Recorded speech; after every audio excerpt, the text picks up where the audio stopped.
Tallinn Euroopa rohelise pealinnana on keskendunud 4 fookusteemale.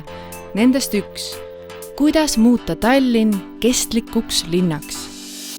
Tallinn juhib Euroopa linnade võrgustikku, mille eesmärk on rakendada ÜRO kestliku arengu eesmärke kohalikul tasandil. Ja siinsamas minu selja taga pannaksegi paika Tallinna linna ankurmõõdikud, et mõõta meie jätkusuutlikkust ja selle arengut. Muuhulgas keskendume ka soolisele võrdõiguslikkusele, puhtale veele, kliimamuutustele, energia jätkusuutlikkusele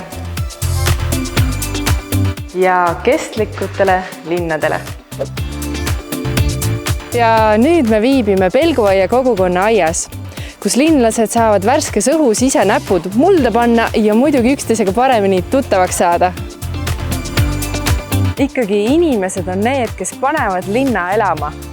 Siin linnaruumi festivalil on inimesed tulnud tänavatele, et jagada üksteisele oma mõtteid, käia töötubades, suhelda ja mõelda, milline võis olla linnas liikumine enne massilist autostumist. Parandustöökojad on Tallinnas üks uus ja põnev ettevõtmine. Näiteks, kui sul läheb kodus taburet katki või rattarehvis on auk, siis sa saad tulla siia ja ise need väikesed parandustööd ära teha. Esemete elukaare pikendamise eesmärk on see, et vähem asju satuks prügisse ja rohkem taaskasutusse. Ka oma vanadele riietele saab anda uue elu. Näiteks viia nüüd uuskasutuskeskusesse või rohelise pealinna suvel tuua siia jätkusuutliku disaineri Reet Ausi ringmoe stuudiosse.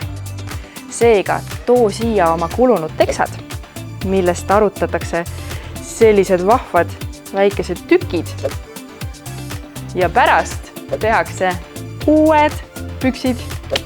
Võt nii. Kestlikus linnas valivad linnakodanikud auto asemel liikumiseks ühistranspordi, ratta või kõnnivad jala.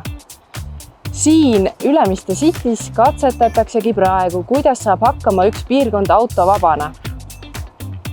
Ja saab ju väga hästi. Ratas on üks väga hea viis linnas ringi liikumiseks. Ei saasta keskkonda ja aitab hoida vormis.